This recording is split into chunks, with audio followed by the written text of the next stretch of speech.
So there's a few more news about Apple M1 that we still need to talk about. Lightroom Classic running natively on the M1 processor. I have an update on Capture1 21 running native on M1 and an error that I found out in my testing for the Intel MacBook Pro. So the result is changing a little bit and I will share that with you. And lastly, we're going to talk about calibration and i1Studio. A lot to unpack here. Let's find out together. This is ArtIsRight. Before we start, subscribe if you're new and hit on the bell icon so you'll be notified every time I upload cool new videos like this. The primary focus will be on Lightroom Classic running natively on Apple Silicon. We're going to look at benchmark results that compare Rosetta 2 versus the native process and see which one is faster and the type of improvement gains that we are getting. But before we do that, there's a few news I'd like to share with you, starting out with calibration. If you have an X-Rite device that uses i1Studio software, we have been waiting for a M1 compatible version. And I have great news for you guys. Version 1.6.0 is a Mac-only release for i1Studio, and that brings full compatibility with M1 processor. So if you have an Apple M1, whether that device have a built-in display, such as the iMac, MacBook Air, and MacBook Pro, or if you have a Mac Mini and you want to calibrate your external displays, well, now you can do that. I've tested out this version. It runs really stable in the machine. It didn't crash on me or anything like that at all. Something to note though is that this version is still running on Rosetta 2 translation layer, so it's not yet a native process on M1 processor, but I'm sure that's coming down the road. For the devices that you can use with i1Studio software, if you have the X-Rite latest device, the i1Studio, that will work just fine. That's the color spectrophotometer or the color monkey photo, which you see in the picture below there. And also, you can use the i1 Display Studio or the Color Monkey display. All of these are compatible with this new version, i1Studio, that will allow you to calibrate your M1 processors. If you're on PC, the old version still works just fine, so you don't have to worry there. If you're on Intel Mac, there's really not a lot of incentive to upgrade, so I would just use the current version that just runs on your machine at the moment. Let's have a look at the test system before we talk about the benchmark scores. If you've been following the channel, the test system that I'm showing you here is pretty much the same. You can pause this to see the test system that I use. One thing that I will note right now is that all the machine, with the exception of the MacBook Air, have 16 gigabytes of memory or higher, with the MacBook Air M1 having only 8 gigabytes of memory. And that's going to be important for our Lightroom Classic discussion because Lightroom Classic does use a lot of CPU and also memory in the preview and also export process. All right, let's have a look at the benchmark. Let's look at first Capture1. They have made an announcement that a Capture1 version app is coming to an iPad, so I'd be very curious to see if you can do tether capture on there and how it performs on the iPad, especially the iPad M1. So when that gets released, I will get the software, the app, to run on my iPad and run a test on it. So we shall see what's going to happen. I don't think they have released a time frame when that's coming out, but it's good news anyway, because I know Adobe already has the Lightroom Creative Cloud version running on the iPad that you can sync with the Mac. But with regards to the Lightroom Cloud version, it's still kind of cumbersome to handle thousands of files across multiple different jobs. Some of you may use it that way, but I find that for real pro photographers, using Lightroom Classic is a little bit easier to manage and segregate things. All right, let's have a look at the Capture1 21 benchmarking result again, because one of my followers mentioned something that on my 2019 16-inch MacBook Pro export, it may be using the Intel GPU, which is the integrated GPU, instead of the Radeon GPU, which seems like it would be the case. And also, it's not using the CPU on the machine either to do the export. And lo and behold, I ran a test again, and that is absolutely correct. So thank you so much for pointing that out. But anyhow, you can see the result circle in red there, or in that red box. The original one running on the Intel processors took 2 hours and 33 minutes, where the new one running on the Radeon 5500M with 8 gigabytes of memory, that one took about 40 minutes and 52 seconds. So close to 41 minutes, but much faster and definitely beating out all the M1 computers on the export. So that tells us that the export or the video card performance on the 16-inch MacBook Pro is still really good, and it still holds up to all these video cards inside the the M1 just fine. And on the M1, you can see the result there for the different computers. Pretty much they're about the same, whether you have 8-core GPU or 7-core GPU, the result comes really close to each other. You can see the result there, for example, in the C21 Mac Mini Native versus, for example, C21 MacBook Air Native, you're talking about like a minute or two difference, so no big deal there. This is a more simplified version, so you're not comparing Capture1 21 versus Capture1 20, the previous versions. You can see the result there. So the Mac Pro with the Radeon Pro Vega 2 with 32 gigabytes of high bandwidth memory still pretty much beats out everything right now. That's the very top of the graph there, the GPU export. And with the Intel, with the Radeon 5500M, 8 gigabytes of memory coming in behind, and pretty much all the M1s are pretty much in range with each other. But here's the thing, if you're looking at this from the performance per watt, from the price point of the machine, well, it's kind of interesting because these M1s are really just coming close to beating out a $4,000 laptop, and it's not yet within reach of a high-end $2,000 video card from Apple, but you know, it's going to get there at one point, and it will be very interesting to see down the road what's going to happen there. So that's my revised Capture1 21 export result that I wanted to share with you guys because, again, I found out the error in the process.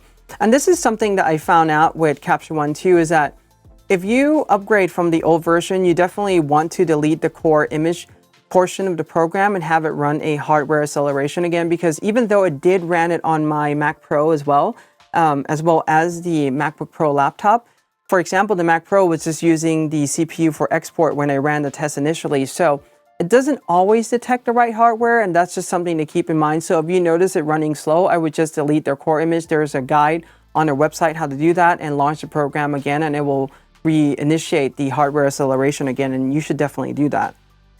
So now we're getting to Lightroom Classic running natively on Apple Silicon. Before we do that, in this version 10.3, Adobe have also included in an upgrade an enhanced feature to tether capture for Canon and Nikon users. And that is a feature that allows you to live view via tether capture. So this is really cool, and I like to show you that before because running it on the M1, there are a few interesting quirks that I found out about it. So let's jump into a demo here. So first of all, you can look at the guide on how to start tether capture. I'll put a link to it below in the description, and also you can see them on the side here. This is Adobe website. These are the supported cameras from Canon and Nikon.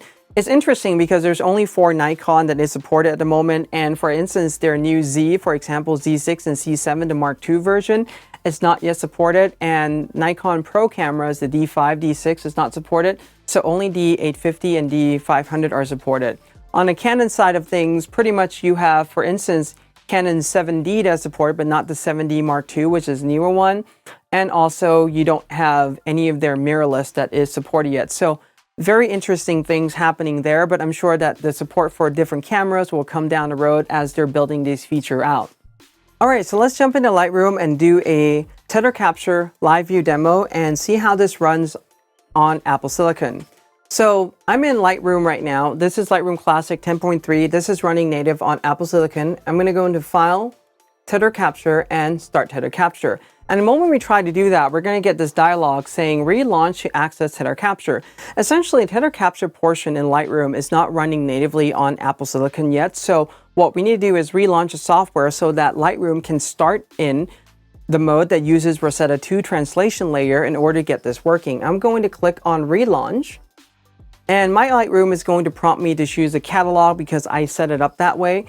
If you don't have this set up, it's going to just relaunch into the catalog that you're in. So it depends on your Lightroom setting. I am going to click on Open there.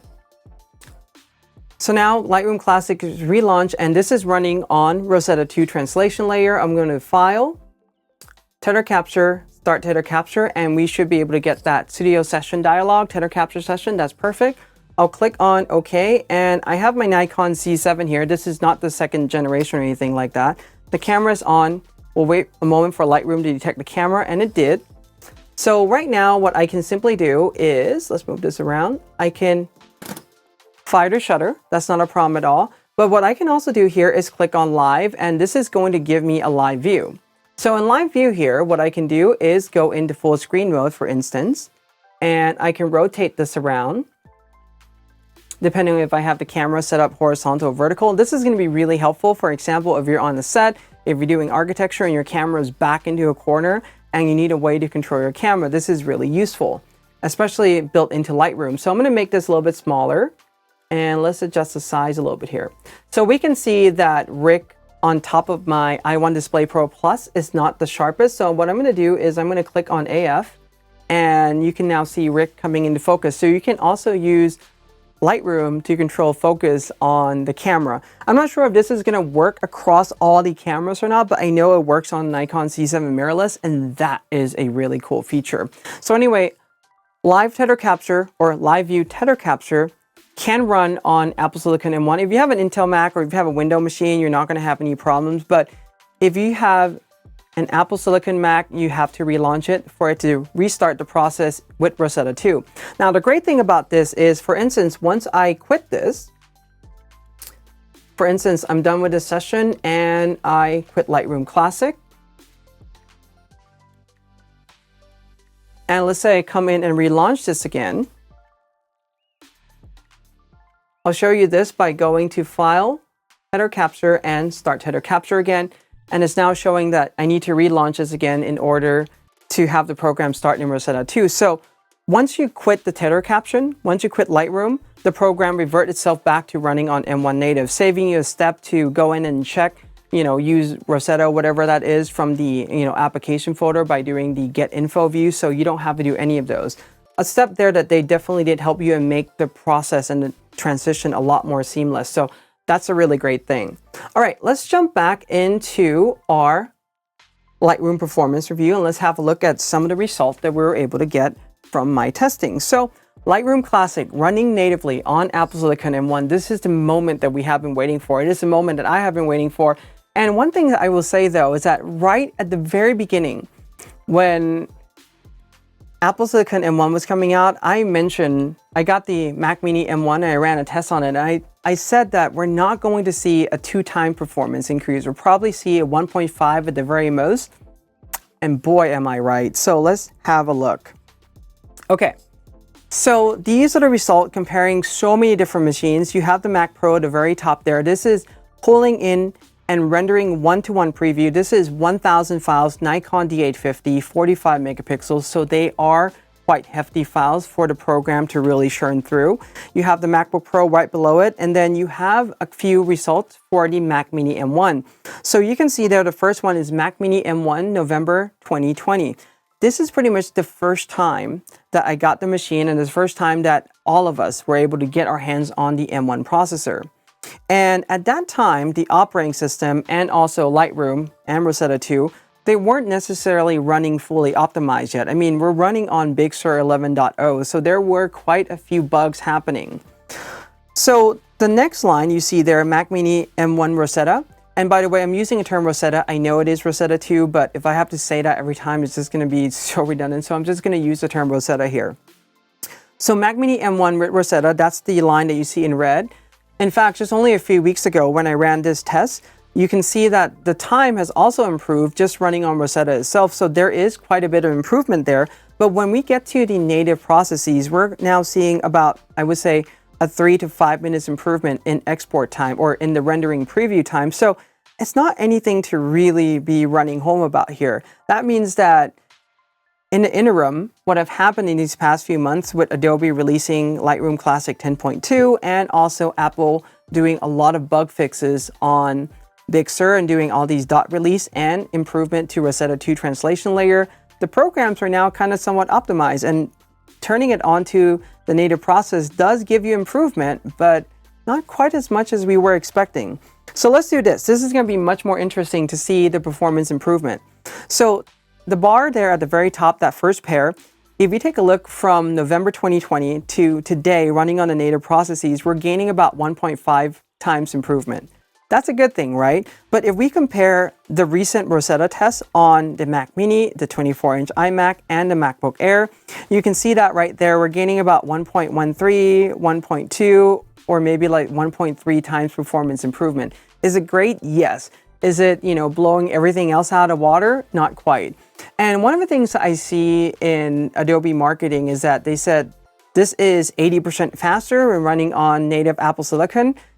I think what they're doing is taking the base MacBook Air on the Intel version and running it compared to, for instance, like the MacBook Air on Apple Silicon. And yes, you're going to see that improvement, but let me put it this way. If you're a pro and you already have a pro machine, for example, you have the Mac Pro, you have the 27-inch iMac with the i7 or i9, if you have the 16-inch MacBook Pro, the performance improvement you're going to see are going to be good, but they may not beat out those machines just yet. So I wouldn't necessarily run out to buy Apple Silicon M1, especially when we know that down the pipeline within a few months or before the year ends that we're going to get the M1X.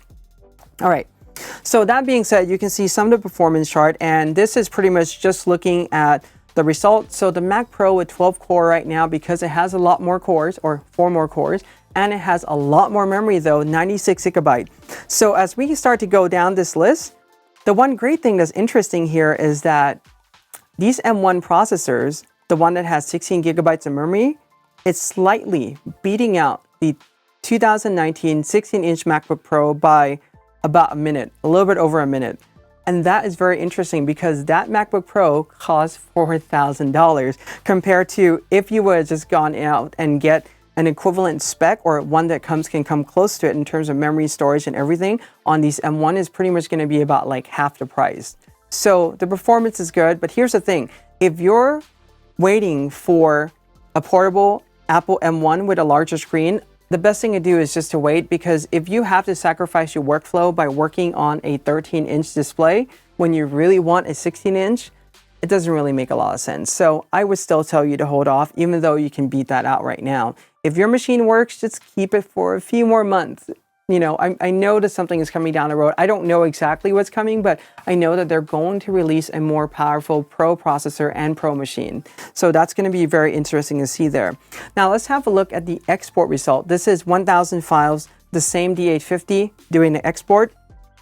And you can see there in those boxes of red, these are the performance for the native processes. So we do have some reduction, and let's pretty much clear out the graph for a sec there and just look at the M1, comparing it with Rosetta and the native version. So we can see there, for example, the Mac Mini, back then, the first pair again, 2020 November test, you can see that is about 1.4 performance increase. So as I said, we're not going to get double performance increase, but as you start to go down the list there, 1.1, 1.12, 1.16. So these export times, are they an improvement running native version? Yes. Are they really such a big improvement? No, it's just an optimized code base to run natively on the machine. But at this point in time though, I really genuinely think that even if Adobe have gone in and optimized the code further, we're probably going to get maybe 1.05 time performance increase. We're not going to get any more out of this. And this will lead me to my other point discussion that we'll have in just a moment too. So this is pretty much comparing all those 5 machines, my test system that I have there. Again, Mac Pro with 96 gigabytes of memory, 12-core Xenon processor, still beats everything out. And the result is still true that the M1s, at least the one with 16 gigabytes of memory with the upgraded processor, is beating out the more expensive 16-inch 2019 MacBook Pro. So kind of sad there, but I'm just waiting until the more powerful Pro MacBook Pro comes, and then I'm definitely going to jump on that bandwagon and pretty much give up on the Intel machine. And because I do a lot of testing, we're not done yet. So I also did Lightroom Classic HDR Merge. This is the one that I've done in the past. This is pretty much using the same set of images. And let's have a look at the result. So we can see there the result of this, because this is a single core usage task, pretty much we're seeing a lot of improvement. I mean, the M1 right now already beating the Mac Pro and beating the 16-inch MacBook Pro, obviously, because those Intel machines does not have good single core performance comparing to, for instance, you know, these M1 processors. Although comparing Rosetta to native, you're getting about a 1.17 times improvement, which is not, you know, anything to really run home about. All right, let's have a look at a Panorama merge. This is 14 files, and this is merging it together in Lightroom Classic to create a 314 megapixel file. So let's take a look at the performance there. And we now see a bigger performance increase because this is a process that requires multiple cores or multiple CPU cores to work at the same time. On the Mac Pro, it's still the fastest one right now because it has 12 cores and the program has full access to it. The 16-inch MacBook Pro still comes in second. So again, this is showing you that depending on the workflow that you do, it may work, it may not work. So the M1 is good, but might not be just exactly what you need just yet. And if we compare, for instance, like the Rosetta test that I ran in November 2020, comparing to the current native version, we get about a 1.58. So, about a 1.5 times improvement, 50% improvement. That's pretty good. And if we just take a look at, for example, the recent Rosetta result running on the 24-inch iMac M1 versus the native, you get around 1.36% improvement. This is pretty much a CPU heavy intensive task, so you're not getting that much there. And the MacBook Air running native, it still takes like 4 minutes and 41 seconds. So if you're a pro, you can look into getting a MacBook Air, but I don't think that's the machine for you because it doesn't have the fan to dissipate the heat. And also that MacBook Air has only 8 gigabytes of memory, while all the other machine has 16 gigabytes of memory, and you're now seeing the differences there. With regards to Lightroom Cloud version, I am not going to do any more testing on there, just because seeing the result from Lightroom Classic really gives you a really good indicator, what to expect from the native processes versus the processes that are running on the Rosetta 2. Capture1 pretty much give us a very similar set of data. And also with Lightroom Cloud version, I've also ran a test way back when, and we're seeing about the similar performance improvements. So there's no more tests I'm going to run with Lightroom Cloud version.